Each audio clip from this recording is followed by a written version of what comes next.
ഞാൻ നിന്നെ കൈവിടുമോ,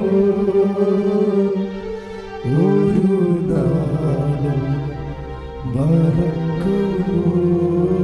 ഞാൻ നിന്നെ കൈവിടുമോ, ഒരു നാളും മറക്കുമോ.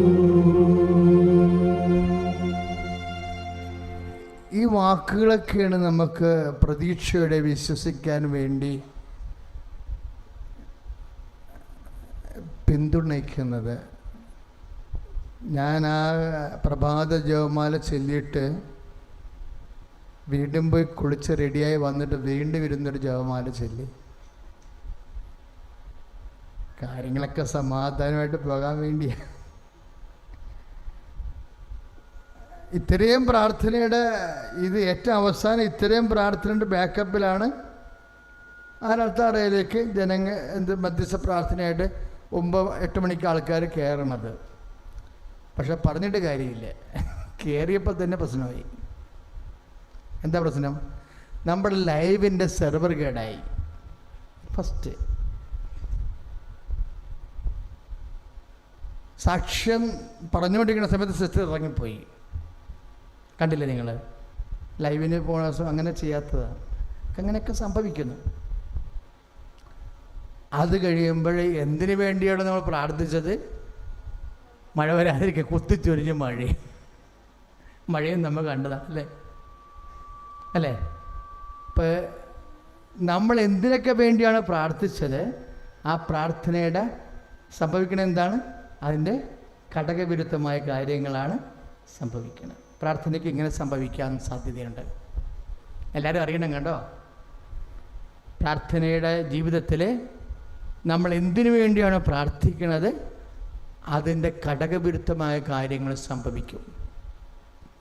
ഇങ്ങനെ സംഭവിക്കുമ്പോൾ എന്ത് ചെയ്യണം എന്നാണ് വീണ്ടും റോമ 4:20 പറയും. എന്താ പറയണത്? ശ്രദ്ധിക്കുക. 100 വയസ്സായ തൻ്റെ ശരീരം എന്ന് പറഞ്ഞ് 100 വയസ്സായ തൻ്റെ ശരീരം മൃതപ്രായമായിരിക്കുന്നെന്നും സാറായുടെ ഉദരം വന്ധ്യമാണെന്നും അറിയാമായിരുന്നിട്ടും അവന്റെ വിശ്വാസം ദുർബലമായില്ല. 4:19 റോമ 4:19 ഒന്നിന് പറയാം. 100 വയസ്സായ തൻ്റെ ശരീരം മൃതപ്രായമായിരിക്കുന്നെന്നും സാറായുടെ ഉദരം വന്ധ്യമാണെന്നും അറിയാമായിരുന്നിട്ടും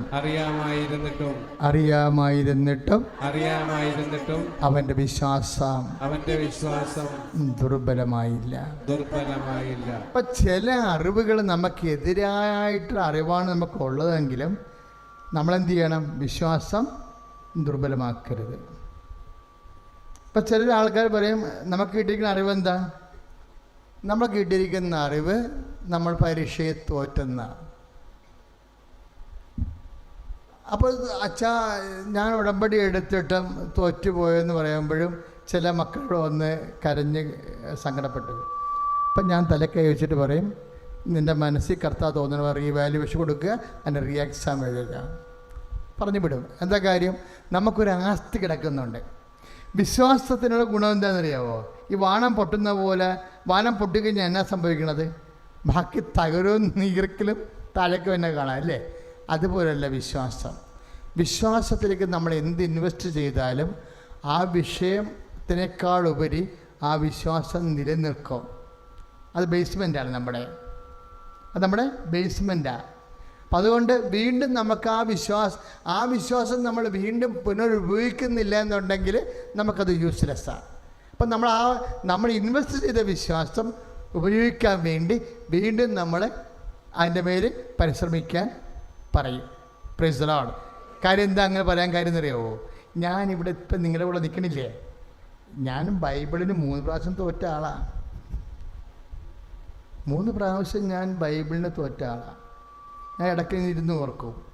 അതായത് പ്രത്യേകിച്ച് ലൂക്കായുടെ സുവിശേഷം തിയോളജി പഠിക്കുമ്പോൾ 84 ലൂക്കായുടെ സുവിശേഷം വലിയ ടെസ്റ്റാണ്. ഗ്രീക്കുണ്ട്, അതിൻ്റെ ഹെർമനറ്റിക്സ് ഉണ്ട്, ഇൻ്റർപ്രട്ടേഷൻ ഉണ്ട്, പിന്നെ അതിൻ്റെ 6-11 കുറേ ടെക്നിക്കൽ സബ്ജക്റ്റാണ് എല്ലാം. നമ്മൾ കാണുന്ന പഠനം അല്ലത്, നല്ല ടഫാണ്. പക്ഷെ ഈ 50-ൽ ഏതാണ്ട് 17 മാർക്കാണ് കിട്ടിയത്. എന്നോടാണെങ്കിൽ എല്ലാവർക്കും ആക്ഷേപമായിപ്പോയി. കാര്യം സെമിനാറിലൊക്കെ അറിയാമല്ലോ, എല്ലാം ക്ലാസ് എത്ര പൊട്ടൻ സെമിനാറിൽ പോയാലും ശരി അവരൊക്കെ റാങ്കായിട്ടേ വരത്തുള്ളൂ. കാര്യം ഫോർമേഷൻ്റെ പ്രത്യേകതയാണ്. അപ്പോൾ എനിക്ക് കുറച്ച് ഇപ്പോഴും അറിയാമല്ലോ, നിങ്ങൾക്ക് കുറച്ച് നാടകവും സാഹിത്യവും കാര്യങ്ങളൊക്കെ ഉള്ള കാരണം കുറേ സമയം അങ്ങനെ പോകും. പക്ഷെ എന്നാലും തോക്കേണ്ട കാര്യമില്ല. തോറ്റ് ഫ്ലാറ്റായിട്ട് സെമിനാരി തോറ്റാൽ എന്നാ ചെയ്യാൻ പറ്റണത്? ആദ്യം എക്സാം എന്ന് പറഞ്ഞാൽ റീ തരും. രണ്ടാമത് എഴുതാൻ വേണ്ടി സേ തരുമ്പോഴേ നമുക്കറിയാമല്ലോ ക്വസ്റ്റ്യൻസ് പിന്നെ ടഫാകും. സേ തരുമ്പോൾ പിന്നെ പഴയ ഈസി ക്വസ്റ്റ്യൻസ് അല്ല, കുറച്ചൊരു ടഫ് ക്വസ്റ്റ്യൻസ് തരും. ഇപ്പം ഞാനാണെങ്കിൽ ചാപ്പലിൽ നിന്ന് മാറത്തില്ല. കാര്യം എന്താണ്? കൈവിട്ടുള്ള കളിയല്ലേ. അത് കാരണം പഠിക്കണ സമയത്ത് കളിക്കാനുള്ള സമയമാണെങ്കിൽ ശരി, ജസ്റ്റ് പോയി ഫുട്ബോളൊക്കെ തട്ടിയിട്ട് വന്നിട്ട് അരമണിക്കൂർ കഴിയുമ്പോൾ തന്നെ വന്ന് ചാപ്പലിരിക്കും. കുറേ പ്രാർത്ഥിച്ചിട്ടുണ്ട്.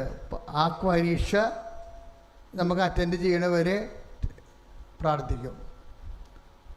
അപ്പോൾ സെക്കൻഡ് ചാൻസ് തന്ന് സെക്കൻഡ് ചാൻസിലും തോറ്റുപോയി. അപ്പോൾ പിന്നെ കൈപൊള്ളണ പരിപാടിയായി. ഇനി ഒരു ചാൻസ് ഉണ്ട്, പക്ഷെ അതിന് ബിഷപ്പിൻ്റെ കൺകറൻസ് വേണം. ആലുവയിൽ നിന്ന് എന്നെ ഇങ്ങോട്ട് ബിഷപ്പ് ഹൗസിലോട്ട് വിളിപ്പിച്ചു. ഇപ്പം ഞാൻ ആലുവയിൽ നിന്ന് ബിഷപ്പാണ് പൈസ മുടക്കണത്. അന്ന് തന്നെ 10 ലക്ഷം രൂപ മുടക്കിയ അച്ഛനെ പഠിപ്പിക്കണ രൂപത. 85-ൽ ഒരു വൈദികനെ പഠിപ്പിച്ച് വിടണമെന്നുണ്ടെങ്കിൽ നമ്മുടെ കയ്യിൽ നിന്ന് കുറേ കാശാവും, പക്ഷെ രൂപതയ്ക്ക് 10 ലക്ഷം രൂപയാവും. അപ്പം പിതാവിനെ വിളിച്ചിട്ട് കാശിൻ്റെ കണക്കൊക്കെ പറഞ്ഞു, ആലപ്പുഴ വിളിച്ചിട്ട്. എന്നിട്ട് പിതാവിൻ്റെ റെക്കമെൻഡേഷൻ കൂടി എനിക്ക് ഒരു ചാൻസ് കൂടി തന്നു. അതോടുകൂടി എൻ്റെ ഒരുമാതിരിപ്പെട്ട ആയുസ്സും ആവതും പോയി. കാര്യം എന്താ? ഇതിൻ്റെ അകത്ത് വേറെ ഒരു രസകരമായ ഒരു അവസ്ഥയുണ്ട്. ഒരു ചോദ്യം ചോദിക്കാൻ ഞാൻ എഴുന്നേറ്റതിലാണ് ഈ പുലിവാലായത്. ഞാൻ എഴുന്നേറ്റ സമയത്ത് കാസെടുത്തുകൊണ്ടിരുന്ന അച്ഛൻ ബോർഡിലോട്ട് തിരിഞ്ഞു പോയി.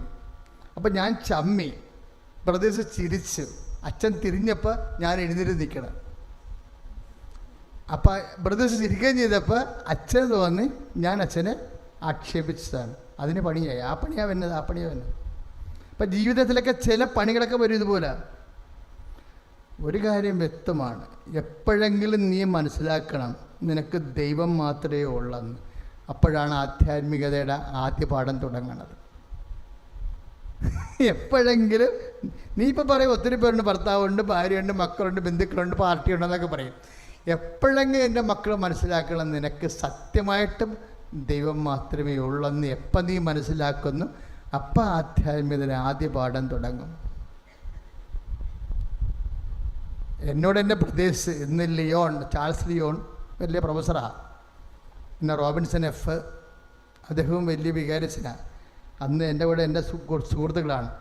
എന്നോട് പറഞ്ഞേടാ, പണിപാളി ഒറ്റ നടക്ക് പോകത്തില്ല, നീ പോയി പട്ടാങ്ങി പറഞ്ഞേക്കാൻ പറഞ്ഞു. ഞാൻ പറഞ്ഞു ഞാൻ തെറ്റ് ചെയ്തില്ലല്ലോ. എടാ, തെറ്റ് ചെയ്യണതല്ല, സത്യമല്ല പ്രശ്നം, ജീവിതമാണ് പ്രശ്നം. മനസ്സിലായോ? നീ അവിടെ ചെന്നിട്ട് പട്ടാങ്ങി ചെയ്യാത്ത കുറ്റം ഏറ്റെടുത്തിട്ട് മാപ്പ് പറയാൻ പറഞ്ഞു. ഞാൻ പിന്നെ അത് പോയി പറഞ്ഞു. പക്ഷെ അതിനുള്ളിൽ ഞാനൊരു 10-500 ജപമാല ചൊല്ലിക്കാണും. കാര്യം ഈ വിഷയം മാറുകയാണ്. ഡിസൊബീഡിയൻസ് എന്ന് പറഞ്ഞുള്ള ഇഷ്യൂ ആണ് വരുന്നത്. പിന്നെ പ്രൊഫസറിനെ ആക്ഷേപിക്കുക, ഡിസൊബീഡിയൻസ്. അപ്പോൾ ദൈവവിളി ഇല്ല എന്നുള്ള സൂചനയാണ് വരുന്നത്. പിന്നെ നമ്മുടെ പഠനമല്ല പിന്നത്തെ വിഷയം. പിന്നെ ഒരു 7 പേര് അവിടെ ഇരുന്നിട്ടാണ് ഇവർ അവസാനം ഡീക്കം പട്ടം തരണ വേണ്ടെന്ന് തീരുമാനിക്കുന്നത്. അതിൻ്റെ അകത്ത് ഇങ്ങനെ ഒരു ഡെപ്പി ഇങ്ങനെ പാസ് ചെയ്യും. അവർക്ക് വോട്ട് ചെയ്യാം. അവരുടെ കയ്യിലെല്ലാം കറുത്ത ഉണ്ടയും വെളുത്ത ഉണ്ടയും ഇരിപ്പുണ്ടാവും. അപ്പോൾ ഒരു പ്രദേശത്തെക്കുറിച്ച് റിപ്പോർട്ട് ഇങ്ങനെ പറഞ്ഞുകൊണ്ടിരിക്കും. ആ ഒരു മാസത്തെ ഒരു വർഷത്തെ അസസ്മെൻ്റ് ഇങ്ങനെ പറഞ്ഞുകൊണ്ടിരിക്കും. പ്രീഫെക്ടർ അതിൻ്റെ ചാർജുള്ള ആൾ പറഞ്ഞുകൊണ്ടിരിക്കുന്ന സമയത്താണ് പിന്നീട് വോട്ടിടുന്നത്. വോട്ടിടുമ്പോൾ രഹസ്യമായിട്ട് ഇവർ ഇന്നത്തെ ഉണ്ടയിട്ട് പോകും. എണ്ണി നോക്കുമ്പോൾ ഒരു കറുത്ത ഉണ്ട ഉണ്ടായാൽ മതി, പട്ടം പിടിക്കുക. അതെനിക്കറിയാവുന്ന കാരണം ഈ കറുത്ത ഉണ്ട വീഴാതിരിക്കാൻ വേണ്ടി ഞാൻ ദൈവത്തിൻ്റെ മുമ്പിൽ കണ്ണീരോടെ എത്രയോ വെളുത്ത ഉണ്ട ഇട്ടിട്ടുണ്ട്. ആ വിഷയം മാറിയല്ലോ. ജീവിതം ശരിക്കും പരീക്ഷണത്തിലൂടെയല്ലേ പോണത്. അതിനും പട്ടം പിടിച്ചില്ല. കർത്താവ് എന്നെ കഷ്ടിച്ച് രക്ഷപ്പെടുത്തി. പക്ഷെ 1000 ജപമാല ഞാൻ പ്രാർത്ഥിച്ചിട്ടുണ്ട്. ഈ പുസ്തകം എന്ന് പറഞ്ഞ ലൂക്കായുടെ സുവിശേഷം ഞാൻ രാത്രിയും പകലും തലകൂത്തി നിന്ന് പഠിച്ചിട്ടുണ്ട്.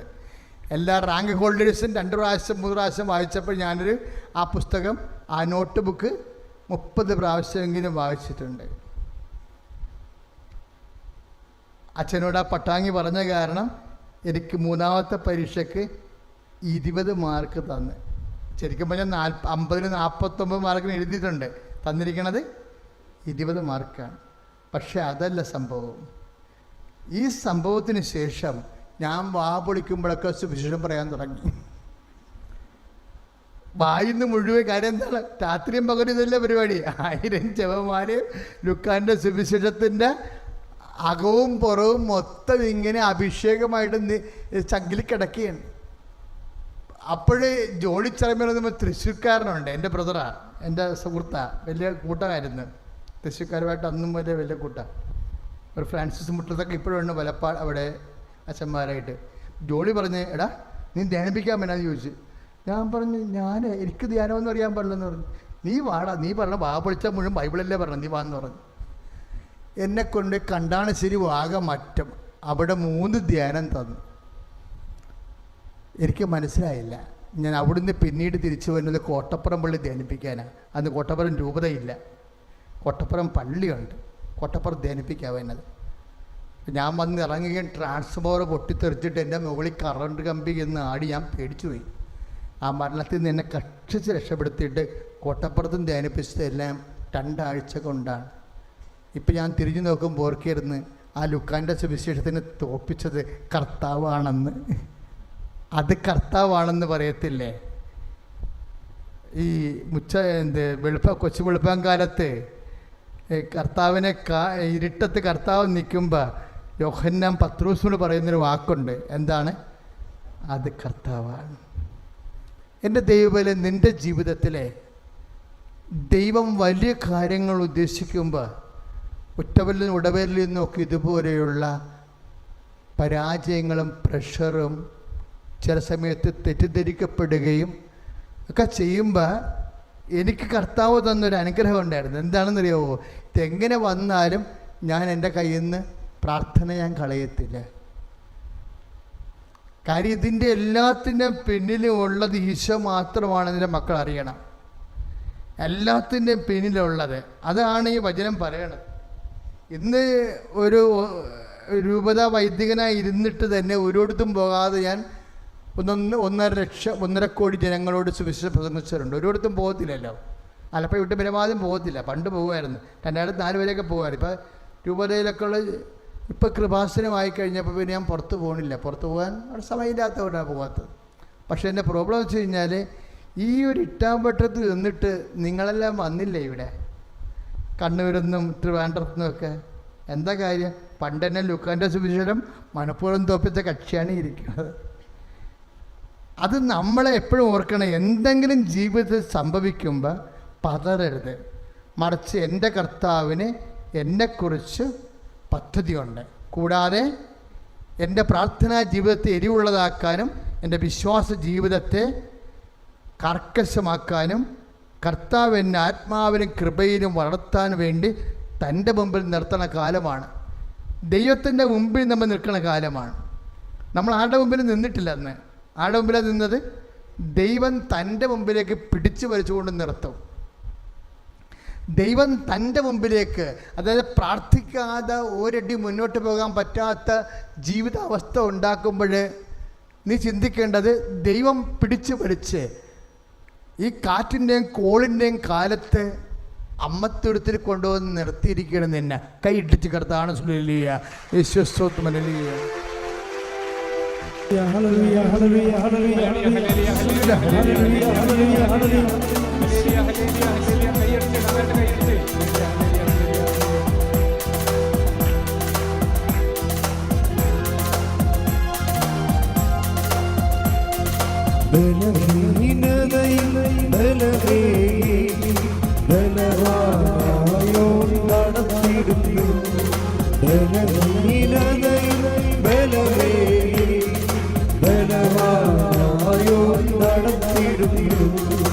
കൃപയാലേ കൃപയാലേ കൃപയാലനുദിനം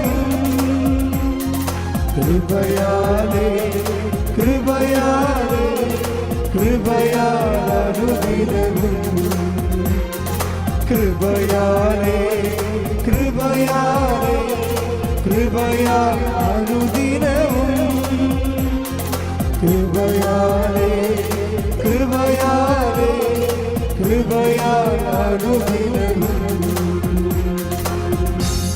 ആദ്യമേ അമ്മ മാതാവിനും തിരുക്കുമാരനും ഈ പുണ്യ അൾത്താരയിൽ എന്നെ സാക്ഷ്യം പറയാൻ ഒരുക്കിയതിന് നന്ദി പറയുന്നു. സാക്ഷ്യം പറയാൻ വൈകിയതിന് ഞാൻ അമ്മയോട് മാപ്പ് ചോദിക്കുന്നു. എൻ്റെ പേര് പോൾ. ഞാൻ പാലക്കാട് ജില്ലയിലെ വടക്കഞ്ചേരി സെൻറ്റ് ഇഗ്നേഷ്യസ് രൂപതയിൽ നിന്ന് വരുന്നു. ഞാൻ ആദ്യമായി ഉടമ്പടി എടുത്തത് 9/7/2022 ഉടമ്പടിയിലൂടെ നേർച്ച വസ്തുക്കളിലൂടെയും എനിക്ക് ലഭിച്ച അത്ഭുതങ്ങളുടെയും അനുഗ്രഹങ്ങളുടെയും സാക്ഷ്യം പറയുന്നു. ആദ്യമായി എനിക്ക് 12 വർഷമായിട്ട് കൊളസ്ട്രോൾ ഉണ്ടായിരുന്നു. ആ കൊളസ്ട്രോളിൻ്റെ ഫലമായിട്ട് തന്നെ ഉയർന്ന കൊളസ്ട്രോളായിരുന്നു. കൊളസ്ട്രോളിൻ്റെ ഫലമായിട്ട് ഫാറ്റി ലിവറും കൂടി വന്നു. സെക്കൻഡ് സ്റ്റേജ് ആയിരുന്നു. ഡോക്ടറെ കാണിച്ചു. ഡോക്ടർ പറഞ്ഞു, വെള്ളം അടിക്കാറുണ്ടോ, പുകവലിക്കാറുണ്ടോ എന്നൊക്കെ ചോദിച്ചു. ഞാൻ പറഞ്ഞു ഇല്ല. ഈശോയെ ഞാൻ പ്രാർത്ഥിച്ചു, ഉടമ്പടി നിയോഗത്തിൽ വെച്ച് പ്രാർത്ഥിച്ചു. ഈശോയെ, പുകവലിക്കുന്നവർക്കും മദ്യപാനികൾക്കും വരുന്ന ഈ അസുഖം എനിക്കെന്തിനു വന്നു? ഈശോയെ, പിന്നെ ഞാൻ നിയോഗങ്ങളിലും യൂട്യൂബ് ആരാധനകളിലും പ്രാർത്ഥിച്ചു. ഈശോയെ, എന്നിൽ നിന്ന് ഈ അസുഖം എടുത്തു മാറ്റണമേ. കാരണം മദ്യപാനികൾക്കും പുകവലിക്കുന്നവർക്കും വരുന്ന ഈ അസുഖം എന്നിൽ വന്നത് അങ്ങയുടെ കൃപ എന്നിലൂടെ വെളിപ്പെടാനും മറ്റുള്ളവർക്ക് ഞാനൊരു സാക്ഷിയായി മാറാനും വേണ്ടിയാണെന്ന് ഞാൻ വിശ്വസിക്കുന്നു എന്ന് പ്രാർത്ഥിച്ചു. തൈലം ഉപയോഗിച്ച് ദിവസവും പ്രാർത്ഥിക്കുമായിരുന്നു. അതിൻ്റെ ഫലമായി കൊളസ്ട്രോളും ഫാറ്റി ലിവറും പൂർണ്ണമായി മാറുകയും ഇപ്പോൾ കൊളസ്ട്രോൾ നോർമലായി, ഫാറ്റി ലിവർ നോർമലായി. എനിക്ക് കൊളസ്ട്രോളിൻ്റെ ഒരു പേടിയുണ്ടായിരുന്നു. 12 വർഷമായിട്ട് കൊളസ്ട്രോൾ കൊണ്ട് ഈ നെഞ്ച് വേദന, എന്തെങ്കിലും ഒരു ചെറിയൊരു വേദന വന്നു കഴിഞ്ഞാൽ അറ്റാക്കിൻ്റെതാണോ ഒരു ആരെങ്കിലും മരിച്ചു എന്ന് കേട്ടാൽ തന്നെ പേടിയാണ്. നമുക്ക് ഈ അറ്റാക്കിൻ്റെതാവുമോ ആണോ. പക്ഷെ ഉടമ്പടി എടുത്ത് പ്രാർത്ഥിച്ചതിൻ്റെ ഫലമായി ഒരു ധൈര്യമാണ്. അമ്മ കൂടെ ഉണ്ടെന്നുള്ള ഒരു ധൈര്യമുണ്ട്. ഇപ്പോൾ കൊളസ്ട്രോൾ കുറഞ്ഞു, ഫാറ്റി ലിവർ കുറഞ്ഞു. അമ്മ മാതാവിന് 1000 നന്ദി. അതുപോലെ ഞാനൊരു സർക്കാർ ഉദ്യോഗസ്ഥനാണ്, ജയിൽ വകുപ്പിൽ ജോലി ചെയ്യുന്നു. അപ്പോൾ ഞാൻ രാവിലെ ഒരു PSC എക്സാം ഉണ്ടായിരുന്നു. എക്സാം കഴിഞ്ഞ് രാവിലെ സാധാരണ പോലെ ജോലിക്ക് ബൈക്കിലാണ് പോകുന്നത്. ബൈക്കിൽ പോകുന്ന സമയത്ത് ഒരാൾ ബൈക്കിന് കുറുകെ ചാടുകയും അയാളുമായി കൂട്ടിയിടിച്ച് ബൈക്ക് സംസ്ഥാന പാതയാണ്, നിരന്തരം വണ്ടികൾ അങ്ങോട്ടും ഇങ്ങോട്ടും പോയിക്കൊണ്ടിരിക്കുന്ന ഒരു പാതയാണ്. അപ്പോൾ അയാളുമായി കൂട്ടിയിടിച്ച് ഞാൻ നടു റോഡിൽ വീണു. കുറേ ദൂരം ബൈക്ക് എന്നെ വലിച്ചുകൊണ്ടുപോയി. കാശുരൂപം കഴുത്തിൽ എൻ്റെ കൊന്തയിൽ എപ്പോഴും ഉണ്ടാവും. കാശുരൂപം വെച്ച് ഞാൻ എന്നും രാവിലെയും വൈകുന്നേരം പ്രാർത്ഥിക്കും. തൈലം പൂശി പ്രാർത്ഥിക്കുന്നതുകൊണ്ട് അമ്മയുടെ സംരക്ഷണം എപ്പോഴും എൻ്റെ കൂടെ ഉണ്ടാവും. ഞാൻ എപ്പോഴും പ്രാർത്ഥിക്കാറുണ്ട്. പ്രാർത്ഥിച്ചിട്ടാണ് ഇറങ്ങുന്നത് രാവിലെ ജോലിക്ക് പോകുമ്പോൾ. അപ്പോൾ എനിക്കൊരു ബൈക്ക് നല്ല അപകടം പറ്റി. ബൈക്കിന് നല്ല വർക്ക് ഷോപ്പിൽ കൊണ്ട് നല്ല പണി എടുത്തു. പക്ഷേ എനിക്ക് ചെറിയൊരു കയ്യിലൊരു ചെറിയ ഒരു ചിരകൽ മാത്രമേ ഉണ്ടായുള്ളൂ. മറ്റു ഒരു ആപത്തുമില്ലാതെ അമ്മ മാതാവ് എന്നെ സംരക്ഷിച്ചു. അതിനും അമ്മ മാതാവിന് 1000 നന്ദി. അതുപോലെ ഞാനൊരു വീട് വെച്ചതിൻ്റെ ഫലമായി ഹൗസിംഗ് ലോൺ ഉണ്ടായിരുന്നു 8 ലക്ഷം രൂപ. 7 വർഷത്തോളം അതിൻ്റെ ആ കടം വീട്ടാൻ കുറേ പാടുപെട്ടു. ഞാൻ അങ്ങനെ മാസം കിട്ടുന്ന ശമ്പളം ലോണിന് തന്നെ പോകുമായിരുന്നു. അപ്പോൾ ഞാനൊരു KSFE ചിട്ടി ചേർന്നിരുന്നു. 2 വർഷമായിട്ടും ആ ചിട്ടി വിളിക്കാൻ പോകും, കിട്ടില്ല. പല ആൾക്കാരും വിളിച്ചുകൊണ്ട് പോകും. അപ്പോൾ ചിട്ടി കിട്ടിയിരുന്നെങ്കിൽ എനിക്ക് ആ കടം തീർക്കാമായിരുന്നു എന്ന് ഞാൻ അമ്മ മാതാവിനോട് നിയോഗം വെച്ച് പ്രാർത്ഥിച്ചു.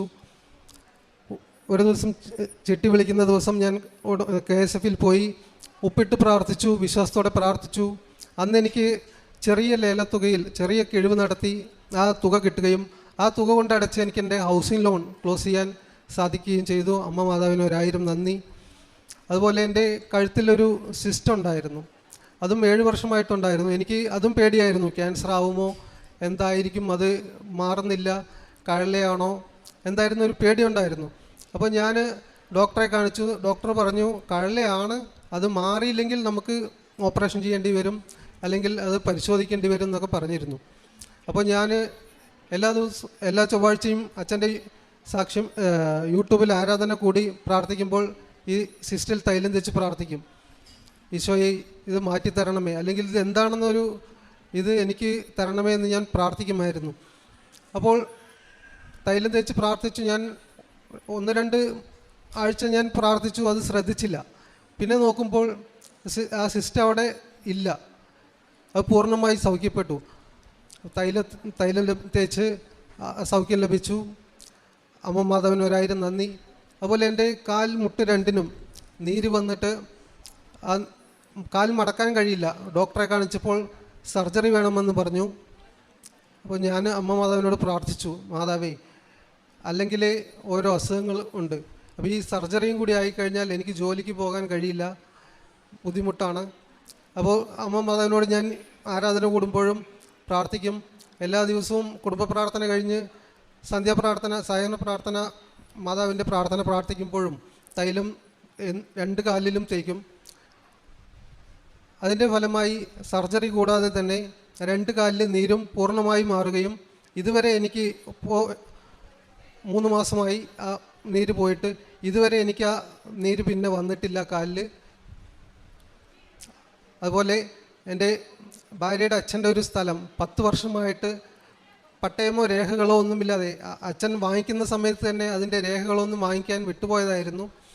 അതിൻ്റെ ഒന്നുമില്ല, തെളിവ് അച്ഛൻ്റെ പേരിലാണെന്നുള്ളതിൻ്റെ തെളിവ് പോലും ഇല്ല.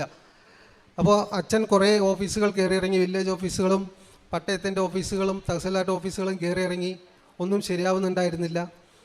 അപ്പോൾ ഞാൻ നിയോഗം വെച്ച് പ്രാർത്ഥിച്ചിരുന്നു. അതിൻ്റെ ഫലമായി ഞാൻ ആ സ്ഥലത്ത് പോയി കാശുരൂപം കുഴിച്ചിട്ടു, ഉപ്പിട്ട് പ്രാർത്ഥിച്ചു. അതിൻ്റെ ഫലമായി 6 മാസം കൊണ്ട് തന്നെ പട്ടയം ശരിയാവുകയും അത് നല്ലൊരു വിലയ്ക്ക്, അത് വിൽക്കാനും സാധിച്ചിരുന്നില്ല, ഉപയോഗിക്കാനും നമുക്ക് ഉപയോഗിക്കാൻ സാധിച്ചിരുന്നില്ല, നല്ലൊരു വിലയ്ക്ക് അത് വിൽക്കുവാൻ സാധിച്ചു. ഇത്രയും അനുഗ്രഹങ്ങൾ തന്ന ഇതുകൂടാതെ ചെറുതും വലുതുമായ ഒരുപാട് അനുഗ്രഹങ്ങൾ തന്നിട്ടുണ്ട്. ഇത്രയും അനുഗ്രഹങ്ങൾ തന്ന അമ്മ മാതാവിനും തിരുക്കുമാരനും 1000 നന്ദി. പിന്നെ ഞാൻ പ്രേക്ഷിത പ്രവർത്തനങ്ങൾ എന്ന് പറഞ്ഞാൽ ഇവിടുന്ന് കിട്ടുന്ന പത്രങ്ങൾ ആദ്യമൊക്കെ മടിയായിരുന്നു. പത്രം കൊണ്ടുപോയാൽ 3 മാസം ഉണ്ടല്ലോ, 90 ദിവസം കൊണ്ട് കൊടുത്തു തീർത്താൽ മതി എന്നുള്ള ഒരു ഇതായിരുന്നു. പിന്നീട് ഞാൻ ചിന്തിച്ചു, അമ്മ മാതാവ് എന്നെ ഏൽപ്പിച്ച ജോലി ഞാൻ എത്രയും വേഗം ചെയ്യുന്നതാണ് എനിക്ക് അനുഗ്രഹം ലഭിക്കാനുള്ള ഏക വഴി. അപ്പോൾ ഞാൻ അത് എത്രയും വേഗം പ്രാർത്ഥിച്ച് എനിക്ക് അറിയുന്നവർക്കും ജോലി ചെയ്യുന്ന സ്ഥലത്തും അതുപോലെ റോഡിലും വരെ നടന്ന് കൊടുക്കും. ചിലർ വാങ്ങിക്കാൻ മടിക്കും, ചിലർ ചോദിച്ച് വാങ്ങിക്കും. കാരണം കൃപാസനത്തെക്കുറിച്ച് ഇന്ന് 10-ൽ 5 പേർക്കും അറിയാം. അപ്പോൾ അവർ ചോദിച്ച് വാങ്ങിക്കും. മോനെ ഈ മാസത്തെയാണോ, കഴിഞ്ഞ മാസത്തെയാണോ, ഈ മാസത്തെ ആണെങ്കിൽ 2 എണ്ണം തായോ എന്നൊക്കെ പറഞ്ഞ് ചോദിച്ച് വാങ്ങിക്കും. അതുപോലെ എൻ്റെ അടുത്തൊരു വൃദ്ധമന്ദിരമുണ്ട്. അവിടെ സ്ത്രീകളെയാണ്, വയസ്സായ അമ്മമാരെയാണ് പാർപ്പിക്കുന്നത്. അവിടെ എനിക്ക് പോയിട്ട് അവിടെ സഹായമൊന്നും ചെയ്ത് കൊടുക്കാൻ കഴിയില്ല. അതായത് അവർക്ക് ഒന്നും ചെയ്യാൻ കഴിയില്ല, പക്ഷേ സ്ത്രീകളായതുകൊണ്ട്. പക്ഷേ ഞാൻ അവിടേക്ക് വേണ്ട അരി അതുപോലെ സഹായങ്ങളൊക്കെ ചെയ്തു കൊടുക്കുമായിരുന്നു, സാമ്പത്തികമായി സഹായിക്കുമായിരുന്നു. അതുപോലെ എൻ്റെ അടുത്തൊരു ഓട്ടിസം ബാധിച്ച കുട്ടികളെ പാർപ്പിക്കുന്ന ഒരു മന്ദിരമുണ്ട്, അവിടെയും ഞാൻ പോയി സഹായിക്കുമായിരുന്നു. അതുപോലെ എല്ലാ ദിവസവും ജപമാല ചൊല്ലി പ്രാർത്ഥിക്കും, ഒരു ദിവസം മുടങ്ങാറില്ല. രാവിലത്തെ പ്രത്യക്ഷീകരണ പ്രാർത്ഥനയായാലും വൈകുന്നേരത്തെ സായന പ്രാർത്ഥനയായാലും കുടുംബ പ്രാർത്ഥന കഴിഞ്ഞ ശേഷം എല്ലാവരും കുടുംബമായിരുന്നു പ്രാർത്ഥിക്കും. ബൈബിൾ വായന മുടങ്ങാതെ പ്രാർത്ഥിക്കും. കുർബാനയിൽ പങ്കെടുക്കും. 2 ആഴ്ച കൂടുമ്പോൾ കുമ്പസാരം. അങ്ങനെ കാരുണ്യ പ്രവൃത്തികളും പ്രേക്ഷിത പ്രവർത്തനങ്ങളും ചെയ്തുകൊണ്ട് ഇനിയും നിത്യത വരെ അമ്മയുടെ ഉടമ്പടിയിൽ നിൽക്കാനാണ് ഞാൻ ആഗ്രഹിക്കുന്നത്. അമ്മയ്ക്കും തിരുക്കുമാരനും 1000 നന്ദി.